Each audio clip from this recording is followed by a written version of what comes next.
Chapitre 2. Les trois pensionnaires. Derrière la draperie violette brodée de fils d'argent, Androméda se tenait dans l'encadrement de la porte et avait manifestement écouté toute la conversation qui venait d'avoir lieu entre Lucius, Narcissa et Éléanore. « Rasseyons-nous, dit Éléanore Wimbley avec douceur. Androméda regarda vers la porte qui donnait sur le couloir, probablement tentée par l'idée de se lancer à la poursuite de sa petite sœur. Ce n'est pas le moment, Androméda. De toute manière, Lucius vous empêcherait de parler paisiblement. J'ai eu une autre idée. Viens, écoute-moi. Éléanore lui prit le bras, comme elle l'avait fait pour Narcissa quelques minutes plus tôt, et la remena vers le petit salon dissimulé derrière la porte dérobée. Dans cette deuxième pièce, les murs étaient également tendus de violet, et les fauteuils confortables arboraient la même teinte. Sur la table basse ronde en bois verni qui occupait le centre du salon, 2 bougies dorées attendaient d'être allumées sur un gâteau au chocolat. Autour, 5 tasses de thé refroidissaient et une bouteille de champagne couverte de gouttelettes d'eau attendait d'être distribuée dans 6 coupes vides. Assis autour de la table, Ted Tonks tenait la petite nymphadora sur ses genoux et essayait de l'empêcher d'entamer le gâteau à pleine poignée. À côté d'eux, un autre homme aux cheveux blonds foncés arborait un insigne d'aurore et tenait dans la main une attestation frappée de son nom complet, Alastor Maugret. Enfin, assise sur un minuscule tabouret, ses petits pieds se balançant dans le vide, Mrs. Penswick souriait avec la plus grande des gentillesses. Son badge, de sa librairie voyageuse Le Chat qui sourit, était épinglé sur son chemisier bariolé et elle tenait un cadeau rectangulaire sur ses genoux. « Vous avez parlé de notre mère, n'est-ce pas ?» demanda fiévreusement Androméda à Éléanore Wimbley. « Est-ce que Sissi a dit quelque chose à propos de moi? Elle doit m'en vouloir terriblement. »« Du calme, Androméda, tempéra Éléanore. Asseyons-nous. » Elle lui désigna la place qui se trouvait à côté de Ted et s'assit à côté d'elle.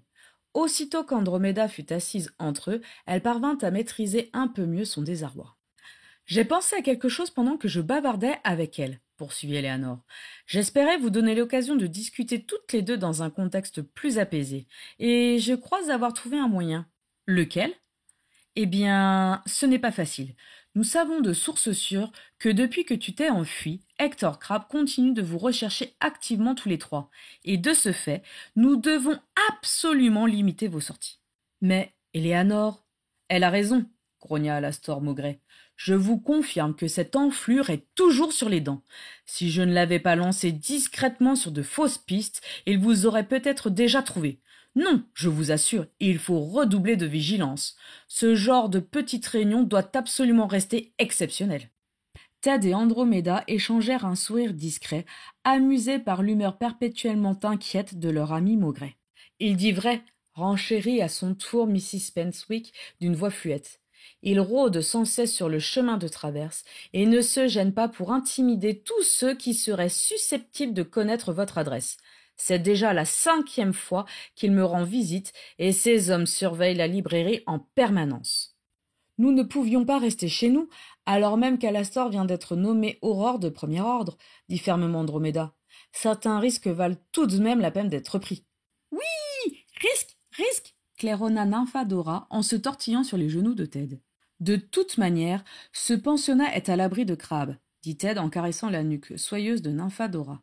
Personne ne peut franchir les tentes à griffes sans l'autorisation d'Éléanore. Il pourrait tout de même transplaner ou arriver par la voie des airs. Seulement, s'il sait que vous êtes ici, tempéra à nouveau Éléanore. Enfin, j'ai pensé à un autre moment, à un moment où vous avez déjà prévu de revenir ici et où la sécurité du pensionnat sera triplement assurée par Dumbledore, par les Aurores et par moi-même. La fête de Noël?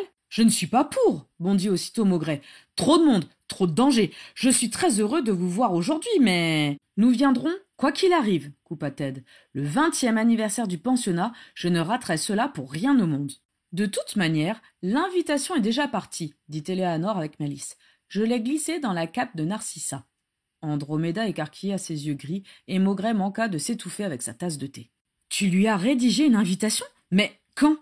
Oh, à l'instant, pendant que Lucius me postillonnait au visage. Je l'ai écrite mentalement avec l'encre télépathique que Roméalde m'a offerte sur une petite carte qui traînait sur mon bureau et je l'ai fait léviter jusqu'à la poche de Narcissa.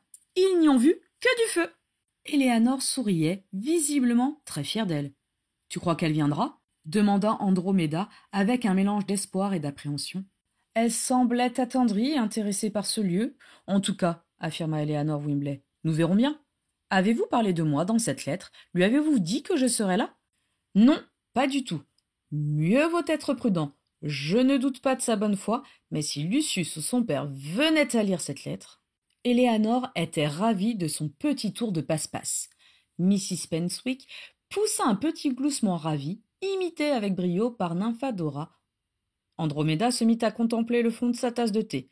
Ted regarda son épouse avec inquiétude, et Maugret marmonna quelque chose comme « Vigilance, Constance, gna gna gna gna gna. » « Merci infiniment d'avoir accepté de les accueillir, en tout cas, murmura finalement Androméda. Ce n'était pas une visite très agréable.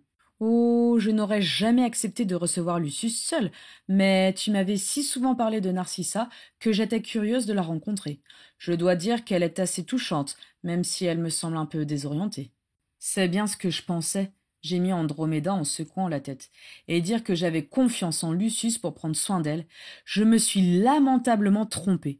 Et pourtant, malgré son caractère prétentieux, il était si attentionné envers elle, à Poulard, si prévenant.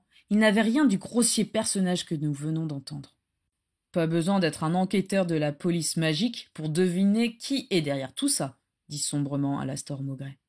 Tu veux dire, tu penses au père de Lucius, Abraxas? Bien sûr, c'est une règle qui se vérifie trop souvent. Chaque fois que quelque chose va de travers dans ce pays, on tire sur le fil et c'est lui qui se trouve au bout. Mais évidemment, il est intouchable. La famille Malfoy a financé si généreusement la reconstruction du monde sorcier après le passage de Grindelwald, quasiment la moitié du mystère leur appartient.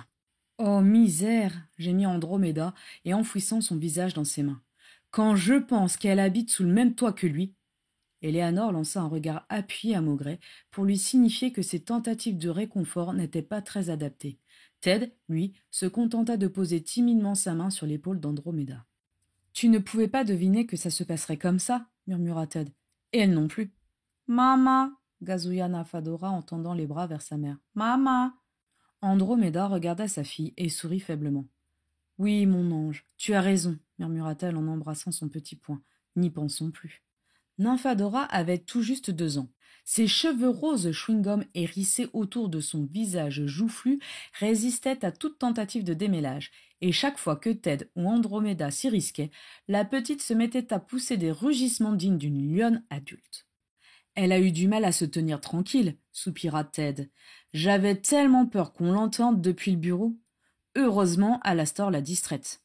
Alastor Maugret leur adressa un demi-sourire, et Androméda se confondit à nouveau en excuses. « Désolée d'avoir interrompu ce petit goûter, je voulais seulement entendre le son de sa voix. »« Pas de problème, » grogna Maugret avec son amabilité habituelle. « Au contraire, je suis ravi d'en savoir un peu plus sur les méthodes de ce jeune Malfoy. »« Oh là là, vous croyez qu'il la maltraite ?» s'alarma de nouveau Androméda. « Non, je ne pense pas, » assura Éléanore Wimbley. « C'est assez étrange, mais dès qu'il la regardait, je sentais comme si son regard s'adoucissait d'un coup. Non, vraiment, Androméda, je pense qu'il prend soin d'elle, autant que son père le lui permet. »« Comme c'est touchant, » commenta Maugret. « Alastor, je suis vraiment désolée, » soupira Androméda. « Je suis en train de gâcher cette belle après-midi alors que nous devrions être en train de célébrer l'anniversaire de Nymphadora et ta promotion au sein des Aurores. » Pendant qu'Androméda parlait, Ted se joignit à Éléanore pour fusiller Maugret du regard. « Voyons, Androméda, tu ne gâches rien du tout, » marmonna Maugret, un peu embarrassé. « Malgré cette petite visite intempestive, nous avons encore toute l'après-midi. Et puis, Adam n'est même pas encore là. »« Tiens, c'est vrai, » dit Mrs. Penswick, en regardant sa minuscule montre. « Il tarde à venir. »« Comme d'habitude, » grogna Maugret. Comme pour le contredire, à l'instant même où il prononçait ces mots, la cheminée qui se trouvait au fond de la pièce se mit à crépiter, puis à produire de grandes flammes vertes, et une silhouette élancée se dessina dans la cheminée. « Adam, te voilà !» dit Éléanore avec tendresse. Un jeune homme de l'âge de Ted venait de rentrer dans la pièce. Il se distinguait de ses 2 amis, blonds et d'humeur plutôt placide, par ses cheveux noirs de jais et par la fougue flamboyante qui animait chacun de ses gestes. En l'occurrence, il semblait particulièrement agité.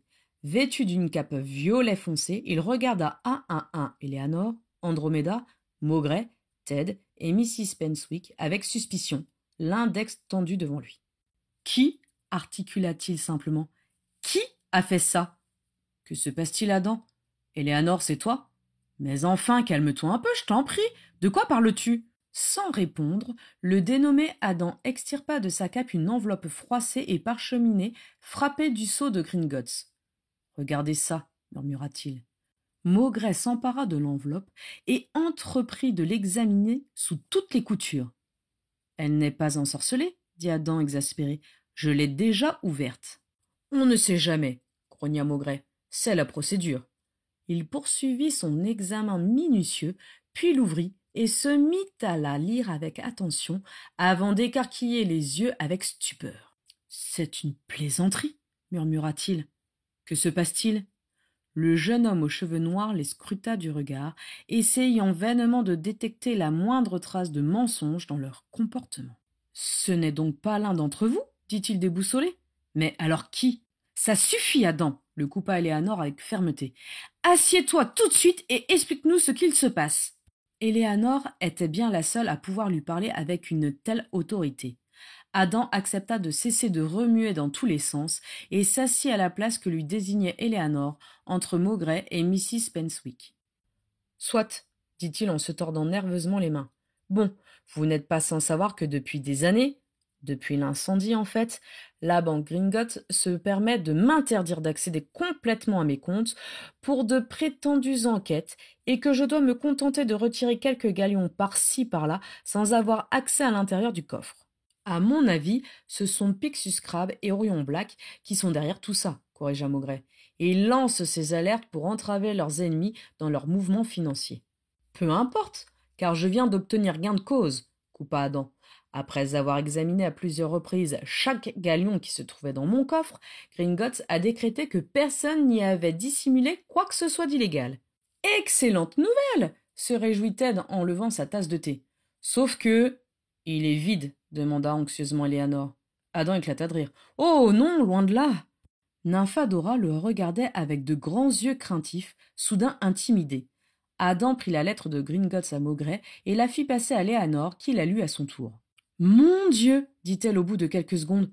Adam, c'est énorme. Combien y a-t-il? Demanda Ted avec impatience.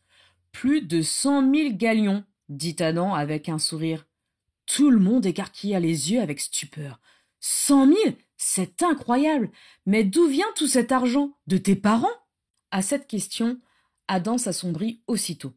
C'est là que je suis perplexe, dit-il. Je n'en ai pas la moindre idée. Mes parents n'avaient pas un sou et leurs amis non plus. D'après le relevé de Gringotts, cet argent est arrivé petit à petit sur mon compte. À peu près 5 000 galions par an depuis 20 ans, déposés par ce mystérieux bienfaiteur aux environs de Noël, et par le moyen d'un contrat strict qui exige l'anonymat le plus complet. Le premier dépôt d'argent date d'il y a 20 ans, c'est-à-dire quelques jours après l'incendie. Adam, quoi qu'il arrive, c'est une excellente nouvelle.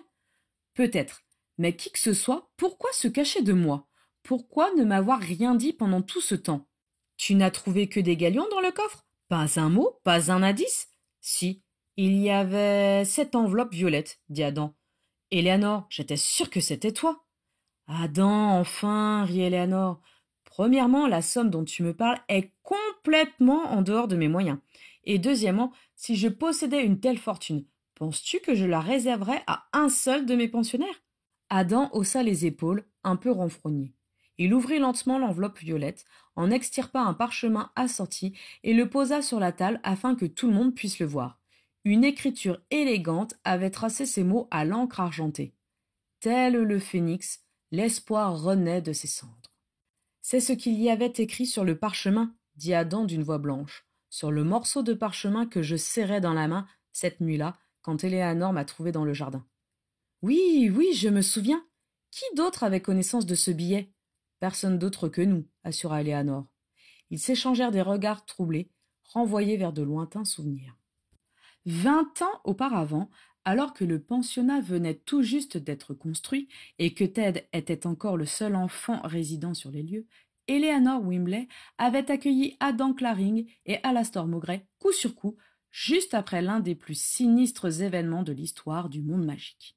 À cette époque, les regrettés parents d'Adam étaient de fervents défenseurs de l'égalité de tous les sorciers, sans qu'aucune distinction ne soit faite en fonction de leur statut de naissance. Tous deux avaient même créé une fondation dans ce but, la Fondation pour l'égalité des sorciers et la protection des Moldus. Ayant jugé la méthode douce insuffisante pour lutter contre les discriminations coriaces qui régissaient le monde magique, certains membres de la Fondation avaient commis quelques exactions notables. L'empoisonnement de quelques banquets, réservés aux sangs purs, le sabotage de locaux servant de ralliement à des groupuscules particulièrement agressifs envers les Moldus. Ces méthodes avaient immédiatement été condamnées par le Mange-Magot, qui, à l'époque, était en immense majorité constitué de sorciers issus d'anciennes familles aussi renommées que conservatrices. Jacob et Sarah Claring, ainsi que quelques-uns de leurs proches associés, avaient donc été poursuivis et contraints de se cacher avec leur fils pour échapper à ce semblant de justice. L'ensemble des sangs purs avait fait corps pour supprimer la menace qu'ils représentaient, les contraignant à changer de cachette régulièrement, et par une froide nuit de Noël, l'immeuble vétuste où la famille Claring avait trouvé refuge avait été victime d'un incendie criminel et dévastateur. Seul Adam en avait mystérieusement réchappé et avait été déposé par un bienfaiteur anonyme devant la porte du pensionnat Wimbley, tout juste construit, avec, pour seul indice concernant l'identité de son sauveteur, une sorte de dicton griffonné à la hâte sur un morceau de parchemin. Quant à Mowbray, ses deux parents étaient à l'époque des aurores chevronnées. Lorsque l'alarme avait été donnée, tous deux s'étaient précipités sur les lieux de l'incendie et avaient perdu la vie en essayant de maîtriser les flammes qui ravageaient l'immeuble. N'ayant pas de famille proche, le jeune Alastor Mowbray, alors âgé de 10 ans, avait été conduit au pensionnat par Albus Dumbledore, faisant de lui le 3e enfant accueilli par Eleanor, suivant Ted et Adam de près. « C'est fou, c'est complètement fou !» soupira Adam. « Plus de 100 000 galions, rendez-vous compte ? Qui pourrait bien se délester d'une telle fortune sans que personne ne le remarque ? Peut-être un ancien ami de tes parents qui souhaite rester anonyme ? Supposa Ted. Que de mystère ! Les anciens amis de mes parents sont tous morts, exilés ou bien décidés à ne plus rien avoir à faire avec moi, grinça Adam. Je les ai déjà contactés auparavant. Non, je ne crois pas que l'un d'entre eux y soit pour quelque chose. En tout cas, qui que ce soit, c'est une excellente nouvelle. Oui, je suis reconnaissant, mais aussi en colère. J'aimerais tellement savoir qui se cache derrière tout ça. Est-ce si important ? Évidemment que c'est important. Si c'est cette même personne qui m'a sauvé des flammes, j'aimerais au moins qu'on me raconte cette nuit-là. J'aimerais savoir pourquoi je suis le seul à avoir survécu et à quoi ressemblaient les criminels. Et moi donc, murmura Mowbray. Et l'idée que quelqu'un, quelque part, sait quelque chose sur tout ça. Il ou elle finira peut-être par se révéler, dit Eleanor avec douceur. Nous l'espérons tous autant que toi. Ils restèrent silencieux quelques instants, tous perdus dans leurs pensées. Et maintenant, que vas-tu faire de tout cet argent, Adam ? J'en ai déjà dépensé une partie aujourd'hui, avoua-t-il. Vraiment ? Oui, d'où mon retard. Mais ça devrait vous plaire, regardez. Il tendit la main vers son sac, qui passa au-dessus de la tête de Mowbray pour se poser sur ses genoux. Avec l'expression d'un petit enfant qui ouvre un cadeau de Noël, il ouvrit la fermeture éclair et extirpa du sac une grande robe satinée de couleur prune, avec un grand M brodé de fil d'or sur la poitrine. Mowbray eut un petit rire. Ted poussa une exclamation impressionnée que Nymphadora essaya timidement d'imiter. Mrs. Penswick gloussa avec ravissement et Andromeda ouvrit de grands yeux. « Tu as finalisé ton inscription au Magen Magot ?» s'écria Léanor. « Adam, c'est incroyable ! Félicitations !» Les Greengrass ont fini par convaincre tout le monde, confirma Adam.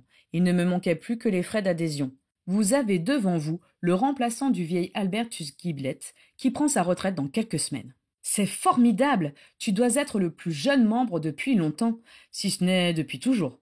En effet, je vais fortement abaisser la moyenne d'âge. Il était temps. Et ce n'est pas tout, regardez. Il sortit de son sac une liasse de parchemin sur laquelle était inscrit « Fondation pour l'égalité des sorciers et la protection des Moldus ». Ne me dis pas que la fondation est de retour, dit Adam avec émotion. Un nouveau coffre de Gringotts porte son nom et j'ai réussi à obtenir des locaux au ministère. Oh Adam, tu vas faire sensation. C'est le but. et les collinards ne vont pas apprécier. C'est le but aussi, figure-toi. Fais bien attention à toi, tout cela est risqué. Dans l'esprit des sorciers, la Fondation n'a pas bonne presse. Elle est encore associée à leur méthode musclée. Cela changera. Pas d'empoisonnement, pas de sabotage, c'est promis. Les Greengrass m'aideront à lui donner un nouveau visage. Je serai vigilant là-dessus. Ted fit un clin d'œil en direction de Maugret. En tout cas, quoi qu'il arrive, tu auras un aurore de premier ordre dans ta garde rapprochée. Pardon? Adam interrogea Maugret du regard, qui lui désigna timidement son attestation nouvellement obtenue, posée sur un coin de la table. Adam en laissa tomber sa liasse de parchemin. De premier ordre? Déjà? Sans retenue, Adam se jeta sur lui et le serra dans ses bras avec force. Alastor, mon ami, toi, aurore de premier ordre, je suis si heureux, et vous ne me l'avez même pas dit? Tu ne nous en as pas donné l'occasion, marmonna Maugret en essayant de repousser légèrement l'étreinte étouffante d'Adam. Nous avons tant de choses à fêter, résuma Éléanore. Oui, et à propos, si nous mangions le gâteau, je crois que Nymphadora s'impatiente, dit Androméda en essayant d'empêcher sa fille de lui arracher une mèche de cheveux. Tu ne lui as même pas dit bonjour, Adam, fit remarquer Ted. C'est vrai, excuse-moi, cette histoire me met dans tous mes états. Adam se redressa dans le canapé de cuir, défroissa un peu ses vêtements et fit un petit signe de la main à Nymphadora. Il paraissait soudain beaucoup plus détendu. « Coucou, petite Nymphadora, dit-il timidement. Tu es belle comme tout, dites donc. Et tu grandis à vue d'œil. Tu seras bientôt plus grande que ton père. Pfff, c'est malin. » Ted leva les yeux au ciel avec amusement et Nymphadora se blottit contre lui en regardant Adam du coin de l'œil. « Elle a peur de moi, soupira-t-il. Je dois parler trop fort. »« C'est vrai que tu l'impressionnes, sourit Androméda. Ne t'inquiète pas, mon cœur, c'est un ami de papa. »« Elle est vraiment adorable, dit Adam. Félicitations à tous les deux. » Ted lui adressa un regard reconnaissant. D'un geste délicat de la main, Androméda alluma les bougies, Éléanore claqua des doigts, et les lumières de la pièce s'éteignirent. Tous en chœur, ils entonnèrent une petite chanson d'anniversaire pour Nymphadora, qui savourait avec ravissement tous ces regards béats posés sur elle. Lorsque la chanson s'acheva, Androméda lui présenta le gâteau au chocolat et ses 2 bougies. Nymphadora souffla maladroitement sur les 2 petites flamèches. La première s'éteignit, mais elle dut reprendre son souffle pour venir à bout de la seconde. Une odeur agréable se répandit dans la pièce, les lumières se rallumèrent, tout le monde applaudit gaiement, et Nymphadora éclata de rire. Alors que les applaudissements s'amenuisaient, Nymphadora frappa dans ses mains, et les 2 bougies se rallumèrent aussitôt sous les exclamations admiratives des adultes qui l'entouraient. « Bougies !» s'écria-t-elle. « Oui, mon ange, c'est exactement ça, des bougies. » Nymphadora souffla sur les bougies, les ralluma une 3e fois en frappant dans ses mains, et les éteignit à nouveau en postillonnant partout sur le gâteau. Tout le monde applaudit à nouveau en riant. « Quel talent !» s'enthousiasma Maugret, les yeux brillants. « À ce rythme-là, je vais devoir lui réserver une place chez les aurores. » Nymphadora leva ses grands yeux sombres vers lui et battit des bras, entremêlant ses doigts dans ses cheveux roses. « Oh or !» piailla-t-elle avec enthousiasme. « Moi, oh or !»« Alastor, je t'en prie, ne lui donne pas de mauvaises idées, protesta gentiment Androméda. Ted se contenta de sourire et de prendre Nymphadora contre lui pendant qu'Androméda découpait le gâteau d'anniversaire. « Je lui ai apporté un petit cadeau, dit Mrs. Penswick. « Moi aussi, dirent Adam et Maugret en chœur. « Et moi aussi, murmura Éléanore. « Oh, c'est adorable, il ne fallait pas. »« Éléanore, à toi l'honneur, proposa Mrs. Penswick. Éléanore Wimbley leur tendit un petit paquet. Androméda aida Nymphadora à l'ouvrir. Il s'agissait d'un t-shirt blanc, tout simple. « C'est Roméalde qui l'a fait, expliqua Éléanore. Sa couleur changera en fonction de celle de ses cheveux. » Nymphadora plaqua le tissu contre elle, et il prit aussitôt la même teinte rose vive que sa chevelure. Constatant cela, Nymphadora donna à ses cheveux une teinte violette, et la couleur du tissu suivit presque simultanément. « C'est formidable !» s'émerveilla Ted. « Tu vas être ravissante, Dora. » Mrs. Penswick leur tendit ensuite son paquet rectangulaire. Il s'agissait d'un livre pour enfants, avec de superbes illustrations finement réalisées qui firent briller les yeux de Nymphadora. Pour les livres voyageurs, il faudra attendre encore un peu, précisa Mrs. Penswick avec malice. Puis, ce fut le tour d'Adam. Il mit son sac sur ses genoux, mais hésita un instant avant d'en sortir son cadeau. Ne vous moquez pas de moi, d'accord? Enfin, Adam. Il finit par sortir du sac une grosse peluche grise d'hippopotame. Elle était vieillie, décolorée, l'une de ses oreilles avait disparu, remplacée par un cratère brûlé. Voilà, dit-il. Ted et Maugret le regardaient avec un drôle d'air. C'est le tien, grogna Maugret. Tu ne pouvais pas dormir sans, renchérit Ted. Une nuit, alors que tu l'avais oublié dans le jardin, nous avons passé des heures à le chercher près des tentes à griffes. Oui, je me souviens, c'était le seul objet qui ait résisté à l'incendie, la seule chose qui me restait de ma vie d'avant, et de mes parents. Tu es sûr que... Je n'en ai plus besoin, assura Adam, et je serais ravi qu'il dorme en bonne compagnie. Tu vas bien t'en occuper, Nymphadora, n'est-ce pas? Il tendit la vieille peluche à Nymphadora, qui, d'abord craintive, finit par accepter de la prendre. Elle aussi semblait comprendre l'importance de cet objet, car elle le manipulait avec le plus grand soin. Potam! Déclara-t-elle finalement, et elle le serra fort contre sa poitrine. Ted et Andromeda lui sourirent avec attendrissement, et Maugret donna une tape sur l'épaule d'Adam, qui semblait très ému. Après ça, mon cadeau va faire bien pâle figure, dit Maugret en sortant de sa poche une forme cylindrique maladroitement emballée dans du papier. Oh, regarde, Nymphadora, qu'est-ce que c'est? Chantonna Ted en lui présentant le cadeau. Nymphadora déchira le papier avec impatience et saisit la baguette miniature qui se trouvait à l'intérieur. À l'instant où elle la brandissait, 3 étincelles dorées en jaillirent et elle poussa une exclamation émerveillée. Oh, maman, Eugade! C'est fantastique, ma chérie, dit Ted. Oui, c'est superbe, mais est-ce vraiment autorisé? Demanda craintivement Andromeda. Oui, comme les petits balais volants, affirma Maugret. Elle ne pourra pas lancer des sorts avec, seulement produire ces quelques étincelles inoffensives. Pour une petite sorcière brillante et enthousiaste, lut Ted sur le petit mot qui l'accompagnait. C'est toi ça, Dora, Nymphadora éclata de rire et battit des cils, les joues roses. Elle comprend très bien, riait Eleanor. Quelle adorable petite fille, renchérit Mrs. Penswick. Je sers le champagne ou bien je vais me mettre à pleurer, annonça Adam. Oh, Adam.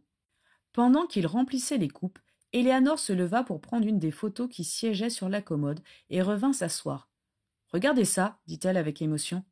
Oh, vous êtes très beau, commenta Mrs. Penswick. La photo avait été prise au même endroit que la première, où seule Ted se trouvait. Cette fois-ci, un beau bâtiment blanc se dressait derrière eux et 2 nouveaux garçons entouraient Eleanor Wimbley. Ted se trouvait sur la gauche et souriait timidement, le menton baissé. De l'autre côté d'Eleanor, Maugret était plus grand que lui et se tenait très droit avec cet air grave et préoccupé qu'il conserverait avec le temps. Il posait une main sur l'épaule d'Adam, qui, à l'époque, était beaucoup plus petit que lui. Les bras croisés, le petit garçon aux cheveux noirs, de jet, fixait l'objectif avec hargne et défi. La photo avait été prise à peine quelques mois après le tragique incendie qui avait emporté leurs parents. Adam portait d'ailleurs quelques marques de brûlure au niveau du cou. « Et regardez-vous aujourd'hui, dit Eleanor en leur souriant tendrement. Un jeune papa, un aurore de premier ordre et un membre du Magen Mago. Vous avez fait tellement de chemin tous les 3, et si vous saviez à quel point je suis fière de vous. Vous avez fait preuve d'un courage extraordinaire après toutes les épreuves que vous avez traversées. C'est grâce à toi que nous les avons surmontées, Léane, dit Adam en levant sa coupe vers Eleanor. C'est pour toi que nous devrions trinquer. Je suis d'accord, approuva Ted en levant sa coupe à son tour. Allons, allons, n'en faites pas trop, mes chéris. Vous savez bien que j'ai la larme facile. À ce pensionnat alors, qui nous a permis de nous épanouir sereinement. Exactement, conclut Maugret avec un sourire. Longue vie au pensionnat Wimbley, à ses pensionnaires et à toute leur petite famille. Et à mon mystérieux ange gardien, ajouta Adam pensif. Les coupes de cristal s'entrechoquèrent, Nymphadora réclama la sienne à grands cris, mais n'eut droit qu'à quelques gorgées de jus de citrouille, et les autres vidèrent leurs coupes avec enthousiasme, ranimés par toutes ces joyeuses nouvelles. Dans la voiture qui s'éloignait du pensionnat, Lucius harcelait Narcissa de questions. Sa voix était devenue tendue et sèche, Il savait qu'il allait devoir annoncer son échec à son père et le redoutait grandement. « Pourquoi as-tu accepté de visiter le pensionnat avec elle ?» demanda-t-il à Narcissa. « Si cela se savait… » Narcissa resta silencieuse. Toute cette tension lui avait donné le tournis. « Tu as été manipulée, » poursuivit Lucius, furieux. « Elle a très bien deviné que t'es mon point faible, et elle s'est servie de toi. Tu es trop naïve, je n'aurais pas dû t'emmener avec moi. » Narcissa le fusilla du regard. « Avoir peur de ton père n'est pas une excuse valable pour me parler sur ce ton, » dit-elle d'une voix tranchante. « Je n'ai pas peur de lui, » se récria Lucius. « Oh, Lucius, s'il te plaît, il te terrorise. Tu lui obéis au doigt et à l'œil sans jamais protester. »« Je proteste quand il s'agit de toi. » »« Eh bien, dans le cas présent, il s'agit justement de moi. Quand allons-nous passer un peu de temps tous les deux? Je sais que tu prends beaucoup de plaisir à interférer dans les affaires du ministère, mais moi aussi j'ai besoin de ta présence. J'en ai assez de m'endormir dans un lit vide et de boire le thé avec les pains bêches que tes amis affectionnent tant. » Lucius mit du temps à répondre. Il se trouvait dans une douloureuse impasse. Le bonheur de Narcissa lui tenait à cœur, presque autant que l'opinion de son père. Et lorsque ces deux éléments rentraient en conflit, comme c'était le cas depuis plusieurs mois, Lucius avait beaucoup de mal à trancher. « Je veux juste lui montrer que je ne suis pas un incapable, comme il semble tellement le croire, » dit finalement Lucius. Très lasse, Narcissa haussa les épaules et se tourna résolument vers la fenêtre. « Je sais que tu attends désespérément d'être enceinte, » dit doucement Lucius. « Mais ton impatience ne doit pas te pousser à être attendrie par le moindre enfant. Ne t'en fais pas, » ajouta-t-il en voyant l'air attristé de Narcissa. « Je te promets que nous en aurons bientôt un. Et tu ne penseras plus à eux, » conclut Lucius en faisant un geste vers le pensionnat. « Tais-toi, s'il te plaît, » répondit Narcissa. Elle pensa aux hautes haies hostiles du pensionnat qui ne faisaient que s'éloigner d'elle. Elle ne parvenait pas à décider de ce qui la tentait le plus, entre emporter un de ses enfants avec elle pour le chérir et le gâter, au mépris de toutes les règles de bienséance qu'on lui avait inculquées depuis le berceau, ou bien redevenir elle-même une enfant et se joindre à eux pour n'avoir plus d'autre souci que d'attraper des courges sauteuses et recevoir des médailles de courage. Pendant le trajet, elle trouva l'invitation qu'Eleanor Wimbley avait glissée dans sa poche et la déplia discrètement pour que Lucius ne la voie pas. « Chère Narcissa, si vous le souhaitez, sachez que je serai ravie de discuter avec vous plus longuement, à l'occasion, par exemple, de la fête de Noël qui a lieu au pensionnat le soir du 24 décembre. Vous y serez la bienvenue, ainsi que votre amie Daisy, que je connais de réputation et que je me ferais un plaisir de rencontrer. Si par bonheur vous acceptez cette invitation, présentez en arrivant ce morceau de papier ou la médaille que je vous ai donnée, et les tentagriffes s'ouvriront aussitôt devant vous. À bientôt, j'espère, Eleanor. » Narcissa froissa la lettre et la fourra bien au fond de sa poche, furieuse de constater qu'Eleanor Wimbley arrivait parfaitement à semer le trouble dans son esprit. En rentrant au manoir, Narcissa monta dans leur chambre sans dire un mot. Elle s'assit devant l'écritoire en bois verni incrusté d'ivoire, prit sa plume, ouvrit son journal et resta ainsi durant plusieurs minutes, ne sachant si elle devait critiquer ce qu'elle venait de voir ou en faire l'éloge. Elle repensa au grand jardin, au petit groupe d'enfants, à la voix douce du dénommé Roméald et au sourire bienveillant d'Eleanor Wimbley. Mais en posant sa plume sur le carnet rose, elle se souvient des premières pages qu'elle y avait écrites à l'âge de 9 ans, de toutes les mises en garde que son père lui avait faites à propos des nez moldus, et tout ce que celui-ci lui avait enseigné ressurgit. En admettant qu'elle avait été éblouie par le pensionnat et par sa directrice, Narcissa avait l'impression de trahir son père, et pire encore, de trahir une part d'elle-même. Toujours indécise, elle referma son journal sans avoir écrit un mot. Puis elle prit une feuille de parchemin et, sans trop savoir ce qu'il avait décidé, elle écrivit à Daisy. Elle n'avait quasiment pas adressé la parole à son amie depuis son mariage, car elle lui en voulait de lui avoir caché la grossesse d'Androméda, mais la raison de leur dispute lui apparaissait désormais totalement puérile. « Chère Daisy, j'espère que tu vas bien et que ton projet de créer un nouveau modèle de ballet se passe comme tu le souhaites. Si tu es d'accord, j'aimerais beaucoup aller faire un tour avec toi sur la côte afin de prendre des nouvelles de nos dragons. Viens me rendre visite dès que tu le pourras. Je t'embrasse, Sissi. » Narcissa ne jugea pas utile de s'excuser, estimant que sa proposition parlait d'elle-même, mais elle griffonna tout de même un petit gnome à côté de sa signature, en souvenir de la grotte des gnomes fous du jardin des Goyles, où Daisy et elle avaient passé de longues heures à rire et à discuter pendant leur enfance. Narcissa plia donc son parchemin en quatre et le plaça dans l'enveloppe bleue. Elle y écrivit l'adresse des Goyles, sommet de la colline d'Émeraude, et dessina un autre petit gnome avec amusement, puis descendit de sa chambre. En passant dans le hall d'entrée sur la pointe des pieds, elle entendit les remontrances acerbes qu'Abraxas Malfoy adressait à son fils à propos du refus qu'il avait essuyé au pensionnat Wimbley. Puis elle sortit et se rendit dans la volière pour envoyer sa lettre, en prenant bien soin de passer le plus loin possible de l'entrée du vivarium.